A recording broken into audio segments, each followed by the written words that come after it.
Got it. Okay, so we're recording? Yep. Okay, so we're not going to do any intros. They're a waste of everyone's time. If you want to find out about me and Devon, you can basically look up about the 100 videos we put out between the two of us. We are just going to get into the topic today, Devon. So what is today's topic? Alcohol. All right, what about alcohol? Are we doing reviews of different types of gin? What are we doing here? Are we doing a gin and Diet Orange Crush review? We are. I can make one right now for you, but I think maybe it's best I stay sober during this thing. So what is it that people want to know about alcohol? Because I know you get a lot of questions about it. I know you put a really good post up the other day about one group of alcohol versus another group of alcohol and why a dieter might want to pick one over the other. Let's start with that. Can you tell people about that post that you did that I found very informative? Yeah, so the post was just comparing different types of alcohol. So there's higher calorie types of alcohol. So it's going to be like sangrias, like heavier beers, like IPAs, or really just sugary cocktails, margaritas. So basically sweet wines versus dry type wines. Yeah. Mixed drinks, and beers versus, say, spirits like gin and bourbon and stuff like that. So they're almost like there's two set groups in this. It's almost like coffee, right? You have black coffee, and then you got those monstrosities that they make at Starbucks and Dunkin' Donuts, which have more calories than like a half a dozen donuts themselves, right? Well, I guess liquor has these two branches. You've got the gins and the bourbons, the straight liquors, what they call them, spirits, right? And the dry wines versus the sweet wines and the drinks with all the additives to it, and things like full calorie beer. Is that fair to say that's what the kind of the meme was getting at on Instagram? Yeah, pretty much. Okay. Yeah, and why is that relevant then? That's what I guess people want to know. Makes sense to you and I, but you and I know how to make protein shakes. People don't know how to make protein shakes. So why is it relevant to them? I think the thing is that a lot of people think there's this black and white, like alcohol is bad for weight loss or bad for fat loss. And if for certain people who that's a big part of their life, if they want to still include it in moderation, there are different ways to go about it where they can control their calories better if they're going to lean towards that other category of the spirits, the seltzers, the dry wines, and just save a lot of calories that way. Okay. So the other thing I want to add into that is every time you go on one of these internet forums, even if it's with other trainers or people that you would think are knowledgeable fitness people, you had talked about how people have this misconception that somehow alcohol is this diet killer, right? Is that fair to say that? Yeah. Yeah. So the other thing is also there's always this weird moral angle to the whole thing, as though everybody out there is a alcoholic that has the disease. Let's be very clear about this, the disease, right? The relapsing disease, the biochemical disease of alcoholism, in which even when an alcoholic's not drinking, they're still an alcoholic because it will always have a chance to relapse, right? There's remit where it doesn't happen, and then there's relapse where it does happen. That's a very small percentage of the population, right? And we are definitely not talking about them. Those people should definitely not be drinking, regardless of what's going on in their lives, because it will come back to get them. One drink will turn to two, which turn to three, which turn to a blackout. So we're not even talking about this. So when people get into this whole moral part of it, it happens every single time. There's always some guy or girl, and you hear the violin playing in the background, and we're just having a discussion about, right, how do you minimize the calorie impact of alcohol? What type of drinks will help you minimize the calorie impact of alcohol? Are there different tactics you can use with your alcohol consumption to minimize the calorie load? Is alcohol really as bad for weight gain as some people make it out to be? And there's always someone who comes out with this 13th step, right? Where they got to go onto the forum and then tell everyone about what alcohol did to them, how horrible it is. It's like, oh, look, I get it. I've had alcoholics in my family. I know how bad it is. But the reality is that's not what we're discussing here. We're not discussing disease states, right? We're trainers. We're fitness people. We're not counselors and drug counselors, right? So that always seems to come into it. And then there's always that moral angle. So everyone who has one vodka and tonic is going to go drive their car in the wrong way on the Garden State Parkway, right? That's not what we're discussing here. We want people who have those problems to get them handled. And then everyone else who wants to use alcohol and can use alcohol in a responsible way, we want to give them options to be able to do that the best way they can and still maintain a healthy weight. Is that fair to say? Yeah. Yeah. It's like everything turns into some kind of what's that word they used in the 1920s when they banned alcohol? It's not prohibition, but there was some fancy word they used. it had a religious base to it regarding alcohol. I'll look it up later and I'll figure it out. But I just want to make sure that we don't go down that road, right? We're trying to give people useful information here. I think that's completely fair. Yes. Okay. Definitely. So the other thing too is you talked about the techniques of consumption of alcohol. And one of the things you had talked about was this idea again of there's lower and higher calorie alcoholic beverages. Have you ever experienced in your training career or your personal life tactics that people can use, say if they want to drink a lot of alcohol and not have it affect their weight? Because I have. So I just want to know if you've ever experienced that before. Yeah. I mean, I usually recommend certain strategies for clients and I've used them myself too. So can you give us a couple of those? I would say recently the 3 top strategies are: 1, sticking to that other list of the lower calorie, like the seltzers, the spirits, drinking water between drinks. It's just a way to slow yourself down and pace yourself. Just making it easier to drink less without saying I have to drink less, but really just slowing yourself down. And then really just stopping to question if the next drink is really going to add to that experience. Like, there's going to be a point where that like 3rd, 4th, or 5th drink, it's not going to make that night or that event that much more fun. It's not really going to make a difference.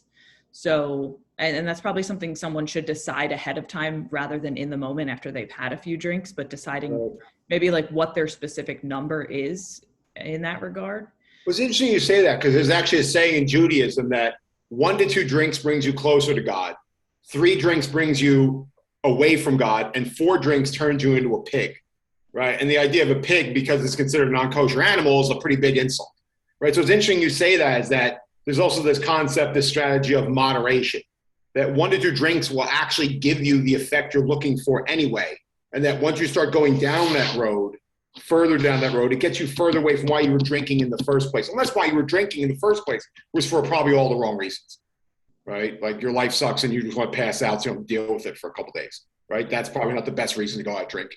But it was that was interesting, you kind of hit on that, is the idea of what exactly are you trying to get? And maybe that's the question you should ask yourself first. When you're consuming alcohol, what exactly are you trying to get out of this? Are you trying to get like a good time, maybe relax, get closer to people, maybe enhance the flavor of a meal? Or do you have some other kind of nefarious goal on the side, which it may be even a bigger problem than you may be gaining a couple extra pounds from your drinking? Mm-hmm. That'd be the first thing I would think of. And I think the second thing I would always ask is, go a little further with that, because I want to kind of unpack what you said in my head. Go ahead. With the like questioning each drink? Yeah, like just the idea of, right, so, first off, for example, like the health benefits of alcohol.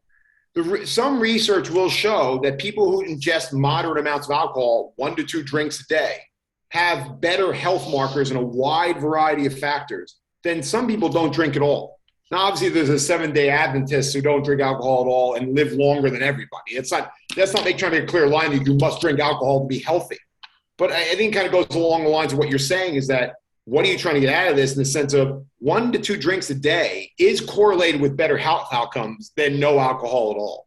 Now, look, there's a lot of factors behind that. A lot of cultures who have wine with dinner also have dinner with their entire family.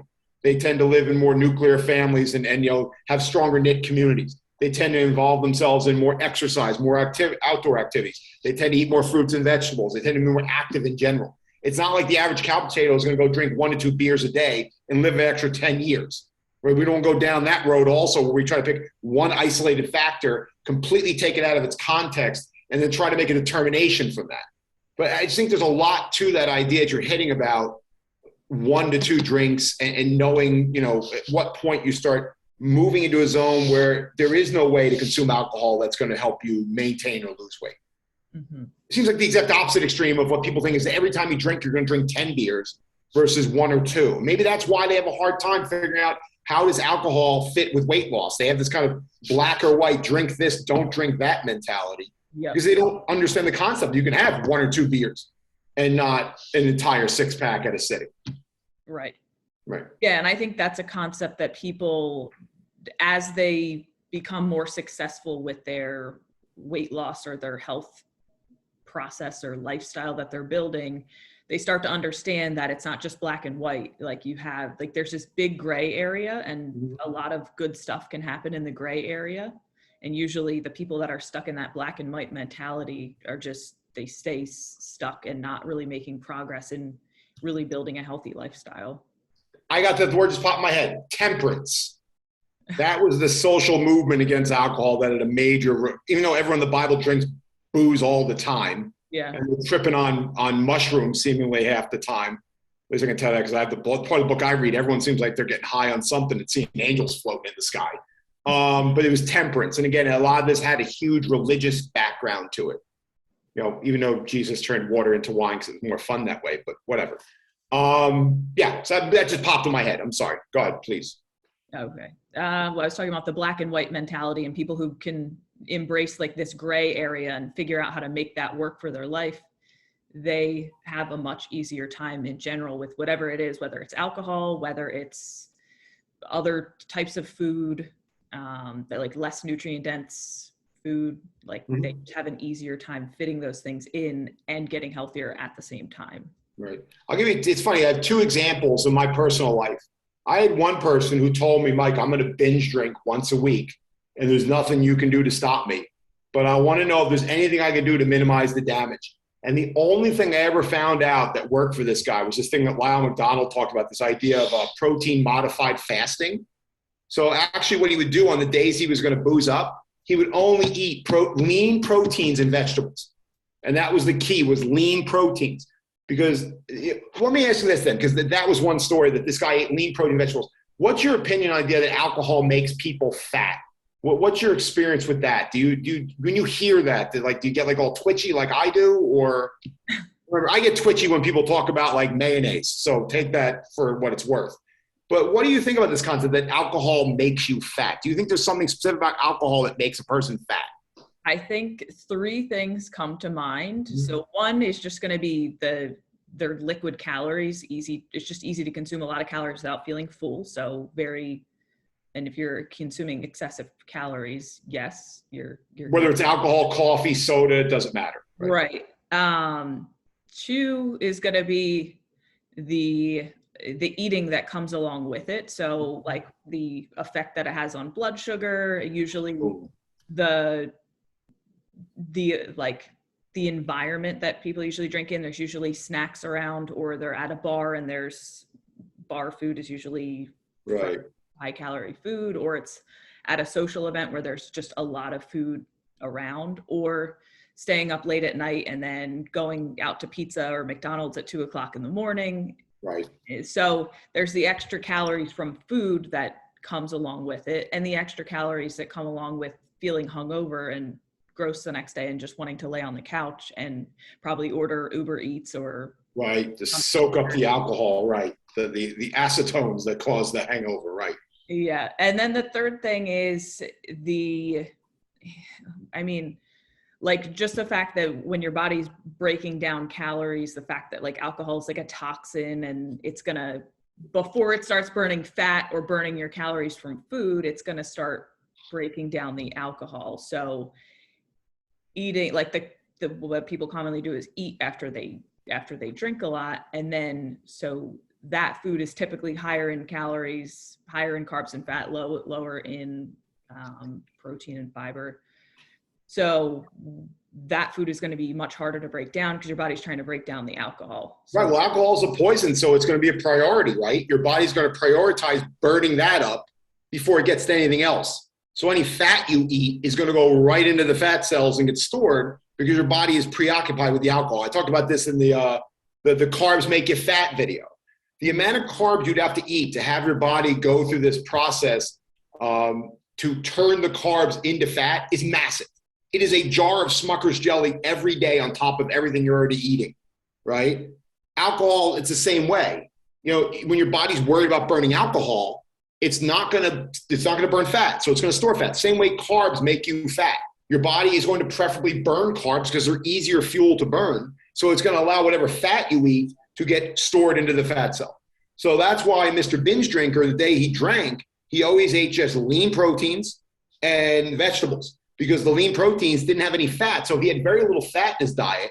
His body didn't have to worry about having that fat just go right into the fat cells so it could deal with the alcohol, right? And protein and alcohol don't necessarily compete for storage. So that wasn't an issue. So one of the things he used to do was he would just literally eat like egg whites and spinach for breakfast. And then he'd have like tuna and green beans for lunch. And then he'd have like chicken, not steak, but like lean chicken breast and broccoli for dinner. And then he'd go out and party. And I don't know how it worked, but to some degree, over a 12-week period, over one summer, he simply didn't gain as much fat as he had in previous summers when he had that same binge out one night a week strategy. And I think a lot of that goes back to what you're talking about, is that alcohol is a toxin. It's a fun toxin, but it's a toxin. And your body will prioritize burning that over anything else. So any carb you put into your body and any fat you put in your body is always going to be a second-class citizen to that alcohol. Then the body's going to go after the carbs, then it's going to go after the fat. And this kind of reminds me of a story. I wrote a note down while you were talking about people eating was, this is one party, this is a personal anecdote. I'm not saying this has any scientific validity to it. But I remember one time I went to a party and it was a bunch of these big, hairy, thick men, like weightlifter guys who like, they think they're more muscular than they really are because they always wear tank tops. But if they took their shirts off, they look like snowmen. Do you know what I mean? They were these big, like hairy, muscular guys. And they were all in a room and they were all drinking beer and eating pizza and wings. And they were all sitting in a line facing a television, screaming at the TV. In the other room were their beautiful, thin wives who were all standing in a circle, not eating anything at all drinking wine and going, hee, hee, hee, like doing that whole thing, right? And it was just an interesting observation, almost like a real world example of what you're talking about. They were engaging in conversation with each other, slowly sipping wine while eating nothing. Well, all the guys were raging and screaming and yelling at the television. It was a football game, drinking beer. This all the elements of the Devon Peterson story is coming together here. Drinking beer and eating fat and carbohydrates and more fat on top of the alcohol. So it's just kind of like one of these real world interesting stories of two different body types of two different groups in the same building at the same event, engaging in two different behaviors, right? All that seems to bring all this information together. So I thought that was a very interesting kind of aside to everything you're saying. They were drinking dry wines versus beer. They were not eating versus eating fatty, carby foods, right? They were engaging in things other that the alcohol helped accentuate versus just pouring more alcohol because the effects of it weren't being felt because one, was probably being absorbed by the food. And number two, it was being almost amplified by the rage that was coming out of them at the referees in the game. And that was funny because when I went to college, the big thing was you should always eat when you drink alcohol to absorb the alcohol, as though this was somehow going to make you a better drunk driver or something like that. I don't know what the strategy was behind that, right? I guess they figured kids were going to binge drink anyway, so keep their blood alcohol content down so they don't die of alcohol poisoning. I don't know what the strategy was behind that, but it seems like everything we've kind of discovered today, that is the number one strategy, A, to help encourage people to overdrink, and two, encourage whatever alcohol they do consume leads to fat gain in some way or another. You know, so that's one of the other things is that like when the binge drink guy used to drink, he used to just drink. He'd eat all his food early in the day and then he'd just drink his alcohol later on in the day. So I think that's huge that people know that. One, that alcohol is only a moral decision for certain populations. But two, there are specific things you can do to minimize the effect of it as you're trying to lose weight, right? There's nothing necessarily so special about it, which I think is a very important thing for people to know. Yeah, I agree. What's your experience as far as alcohol and its effect on the benefits people get from strength training? Do you find there's any correlation between alcohol and having a hard time building muscle? Do you find there's any direct correlation in your experience with alcohol and its ability to affect people's gains with a Z, anything like that? I mean, with alcohol typically comes staying up later. So if sleep is off, recovery is going to be off, training quality is not going to be as good as it could be. And really with alcohol, even if you don't go to bed later than usual, or even if you don't get less sleep, alcohol just has effect on sleep quality. Right. So even the same amount of sleep hours, you're not going to get the same amount of deep sleep after you drink. So you might fall asleep faster, but it's not going to be a deep sleep. It's not going to be as good quality. So I think the effect that it has on sleep quality, and then how that affects recovery, and then that affects energy levels into training, that I think that's probably a big piece. There was actually a baseball coach, Casey Stengel. I think he was the coach of the Yankees. And there was a famous saying that women weaken legs, right? It's actually featured in the movie Rocky, where Burgess Meredith's character, Mickey, is telling Rocky, I don't want you to hang out with that pet store dame, right? He's like yelling at him about, hey, I really love Adrian, right? And he's like, women weaken legs. And Casey Stengel said, women don't weaken legs, but the fact my players stay out all night long chasing the women is what weakens their legs, right? So that was like an old school belief that was kind of the truth of it, was wrapped up in what you're saying.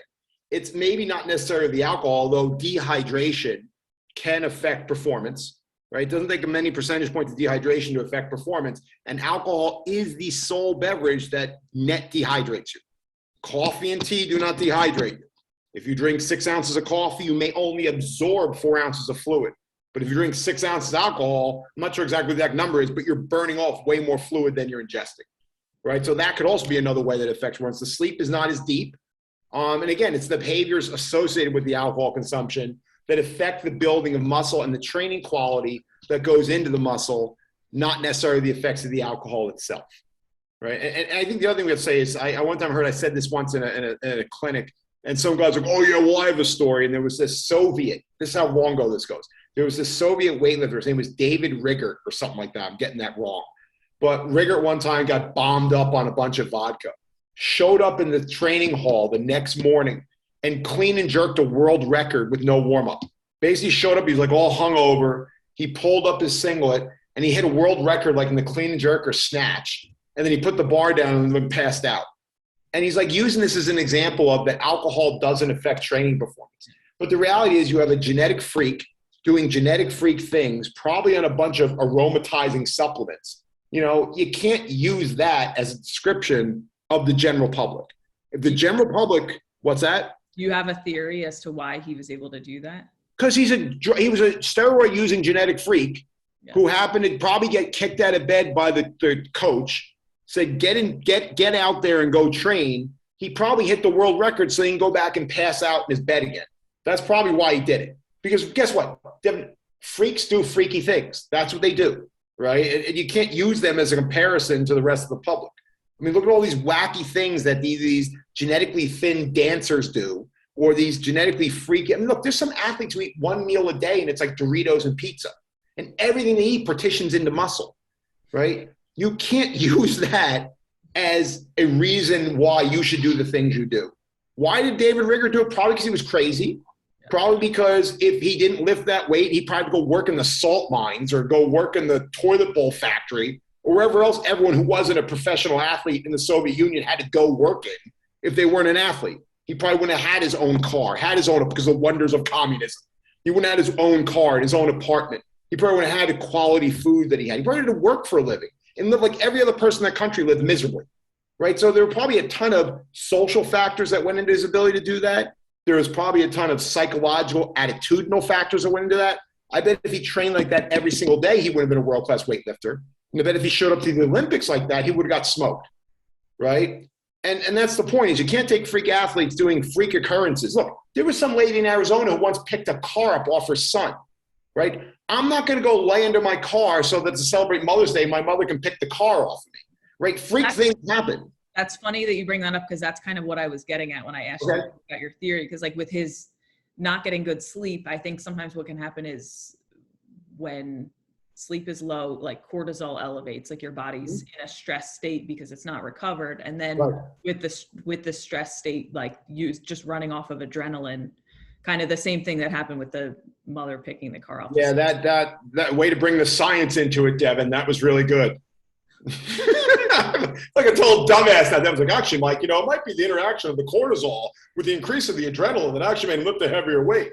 And I'm getting off on these like wacky asinine political rants. But you're probably exactly right.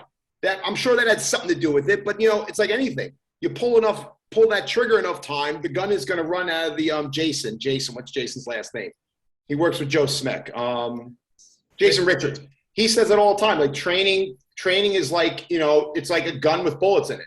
You only have so many bullets you can pull the trigger before the gun runs out of bullets, right? So how many times you can go down that adrenaline dump before you exhaust the system, right? So that's why I think that goes back to my point, is that if he'd done that every day in training and he did that in the Olympics, you wouldn't see that same performance, because you can only take advantage of that system. Look, that woman who picked that car up over her kid had something like 200 stress fractures in every bone in the body, right? So, I mean, it comes at a cost. But, yeah, you absolutely.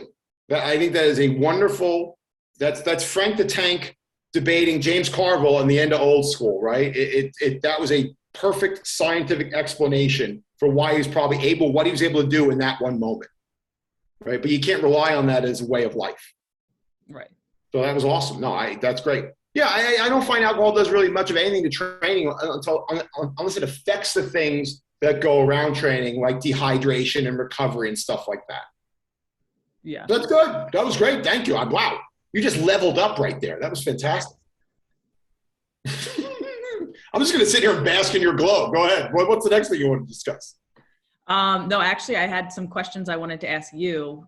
Okay. Just regarding like things that you recommend for your clients, because I think if my clients watch this, I think it'll be helpful for them to hear it from somebody else. So like for you and your clients who are wanting to lose weight and drink at the same time, like do you have like hard rules, like drinks per event, or like how many drinks per month they can have, or like a certain calorie allotment towards alcohol? Yeah. So number one, the stuff that you've already said about the types of alcohol and minimizing the calorie load of the alcohol drinks you drink, right? That's one big thing. The health benefits, again, that's a loaded topic.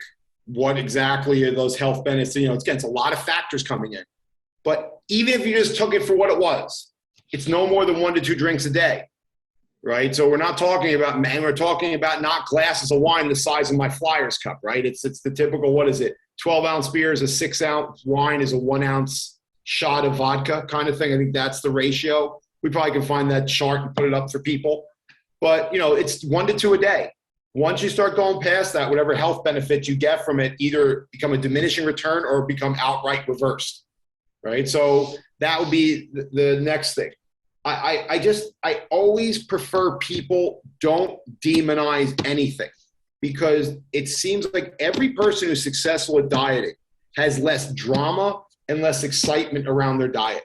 The more diet, every aspect, whether it's your alcohol, your protein, your carbs, your sweets, your no sweets, your water consumption, the less things are surrounded by drama, the less things are surrounded by excitement, and the more they become a daily part of your habit stream, like brushing your teeth and combing your hair and putting on your seatbelt, the more successful you're going to be at your diet, regardless of the topic. So that's why I try to tone people down. Ironic enough, me toning people down. I try to tone them down when it comes to alcohol consumption, because it really isn't that big of a deal one way or the other. If you can keep the drinks to 1 or 2 a day, you've already controlled your calories. If you control the type of alcohol you're consuming, you're controlling your calories. But most important, if you just see it as a functional part of your day and don't put any drama, excitement, or thought into it, that's going to be the biggest benefit to a lot of what we're discussing here. It is getting rid of again, from a person who studies religion, getting the religious moral bent out of this. Because again, if that's a real issue for you, you shouldn't be discussing this topic anyway. Getting that religious moral bent out of it and seeing it for what it is. It's calories with a specific effect. We've already talked about that. Alcohol is a priority for the body, so anything you eat with it is going to be stored more likely till the body gets rid of the alcohol. So if you're only having 1 or 2 drinks, you're having them at the end of the day to unwind. Please don't have alcohol for breakfast. That just doesn't work very well. Having a drink at the end of the day may very well help you unwind and go to sleep. May very well help you unwind and then not hit the freezer 2 hours later and pound a bunch of ice cream. 150 calories of wine may very well save you 800 calories of Snickers ice cream bars, right? So if you can incorporate that 1 glass of wine, or one dry wine, right, or that 1 gin and diet tonic, if you can incorporate that at the end of the day as a way to kind of tone the day down, it does exactly what the most important thing about dieting is, and it makes it less stressful. It makes it, when I get people and they come in, they're like, what about this? What about that? What about this? What about that? I'm like, you've already lost. Whatever question you ask and whatever answer I give you, you've already lost because your brain is all over here when it comes to a topic that only succeeds when people make it a calm, centered, habitual part of their day. Right? And so that's the big thing I really want people to know. There's nothing that you say in any of your Instagram posts. There's nothing you say in any of your videos that I don't 100% agree with when it comes to almost all these topics, but pretty much alcohol too. It's just a matter, again, of not, it's weird that we even take this on as a separate topic, because that almost gives it its own kind of stage, when the reality is it should be incorporated with every aspect of diet and exercise. It really is nothing special. It's almost all old wives' tales, that the alcohol does this, that the alcohol does that, when chemically it doesn't do any of the things that people give it credit for, right? And if you don't think I'm not gonna say that's insensitive, but yeah, no, that's all. I had to stop myself there for a second. I liked what you were saying about, like, if one glass of wine saves you, like 100 calories of wine saves you from eating 800 calories worth of Snickers bars. Jade Teta, he's like a doctor who specializes in female fat loss, but he talks about this concept of trigger foods and buffer foods. I've heard trigger. What's buffer foods? It's basically, like, for him, like, he gave a specific example, like for him having a glass of wine with a dinner that's mostly lean protein and vegetables. Mm-hmm. Like, that glass of wine is a buffer for him and helps him be satisfied on less. Okay. So it's basically a food that may not be a stereotypical health food or like a high volume, low calorie food or a high protein food, but it's a type of food that allows you to, when you consume it, it really like satisfies you or just like prevents you from overeating other things. Right. And to kind of build off that, one thing I don't want people to hear is, look, drinking alcohol with lean protein and vegetables was one guy's strategy to succeed. I wrote about a woman in the book. I call her the French teacher. And there's a lot of interesting about the French teacher, but she was this thin woman, and we'll say she's from France. I got to protect people's identity here. But she didn't eat low carbs or low fat when she ate dinner. And she had a glass of wine with dinner, but she ate low everything. She simply did not eat that amount of food, and she didn't drink that much amount of wine. So if she had a glass of wine, her body was able to process that pretty quickly, and then all those fats and carbs that would normally go into storage, there just weren't that many of them. So she didn't overload the system so her body could handle it. Right? Now, the problem is, I one time went out to dinner with her and her husband and literally almost had like a rage attack, like Hulk Hogan, in a WWF match, because when the portions I saw that they served were so small, it enraged me, right? Because again, it's cultural. Like, to them, you eat very, very little of very, very rich things, right? You drink one glass of wine. She would smoke one cigarette. Like, it was very bizarre. Like, to an American, it's like the town I grew up in, Woodbridge, New Jersey, people would smoke 5 cigarettes before breakfast. Like, it was like, you can't wrap your head around this stuff, right? So I think this is a very good strategy for most Americans to choose, is to have a lean protein and a vegetable with their moderated alcohol consumption. But understand that there's people all around the world that mix this up. But again, they're not eating a ton of total food, period. Whether they have the alcohol with their meal or whatever the constituent of their meal is, they're simply not eating that much. So that whatever the negative effect of alcohol as a primary partitioning agent, that the body ignores everything else at its expense, really isn't a problem for it. It's not eating that much to begin with, period. Yeah, well, I think the point he was trying to make was not necessarily like wine and lean protein and vegetables, right, or that, like, for some people that could be a buffer, and for other people, having one glass of wine just makes them want 3 glasses of wine. Well, I think he should make that point in the United States of America, because we simply don't consume like that, right? It's part of our national culture that if you give me less food for more money, there's going to be a problem. So even if I'm sure that wasn't his point, but even if that was his point, he'd have a valid point behind it, because he's teaching that lesson to the people that he's teaching it to, right? Context and nuance mean an awful lot, right? And I think people lose that every now and then. So no, even if he did say that, I wouldn't have a problem with it, but I agree with him. I think it's a very, very good strategy. Now look, that time left, look up, you see it? Yeah. The recording, it's up there. So it did it to you too. Yeah. So the masters of industry at what is this again? Zoom, they're doing it. It used to be you used to get an hour free. And now all of a sudden it's doing this whole 40-minute thing. So I say we keep going till they shut us down. And then we'll restart it. And then we'll start up again. We'll stick it to the man. We'll take it to the very last second. And then we'll, go again. So, okay. So did that answer your question as far as what things your clients needed to hear? Yeah, definitely. Yeah, if you use a lot of, clients of Devon, if you use a lot of caps and exclamation points when you're talking to her, that's the problem, not whatever the problem you think you have is, right? Because everything you experience in terms of diet, she's seen 1,000 times before. And everything you think is unique to you in terms of diet, she's seen people succeed with before, right? It's the agitation and the irritant. And trust me, I can smell my own kind. So don't act like I'm some guy sitting here on edibles acting all calm. Like, hey, dude, don't worry about it, man. I am the most neurotic person you'll meet. I took a test once. I am in the 98th percentile of neurotic people, which means you put me in a room with 100 people, there are only 2 people in the room who are more neurotic than I am. And I really would hate to meet those people, right? So I know from personal experience, you start adding drama, excitement, and all this stuff into any of these topics, it's like pouring high-octane gasoline on the fire. You're only going to make it worse, right? And I think that was part of the idea of this today, was to teach people what alcohol does, what it doesn't do, and stop making such a big deal out of it. Understand it is what it is, right? There's trade-offs and costs for everything, but it really isn't that big of a deal, right? I mean, this is horrible, but I'm not going to say it. Okay, I'll say it anyway. I can take you down to Trenton right now, and I can take you down to a very poor, depressed area of Trenton right now, a place off of New York Ave, where I went to school at Trenton State College. And a lot of the bars were down in that area. And I can show you some pretty thin people who are alcoholics. So these are people, all they do is drink for days on end, right? Who suffer from multiple nutrition deficiencies because they don't eat enough because all they do is drink. So if alcohol really was this special thing, that means every person who's an alcoholic would be massively overweight. And we know that's not the case. And if you don't have the economics behind you with your alcohol consumption, the odds are you're pretty damn thin, right? And part of that's genetic, but a part of it too is just, again, there's nothing special about alcohol, right? It just is what it is. So yeah, please. So it looks like we got 1:11 left. Anything you wanted to start before they shut us down? Yeah. So my next question was, so I know you talked about protein sparing modified fasting, and that's something that I talk about with my clients a lot who are going out and need to save calories for later in the day. Right.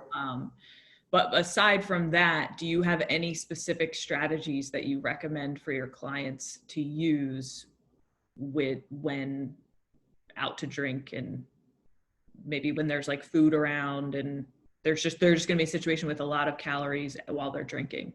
Right. Well, one of the topics I wanted to talk to you about, we were talking about with alcohol be one, and the idea is how to set realistic goals was another.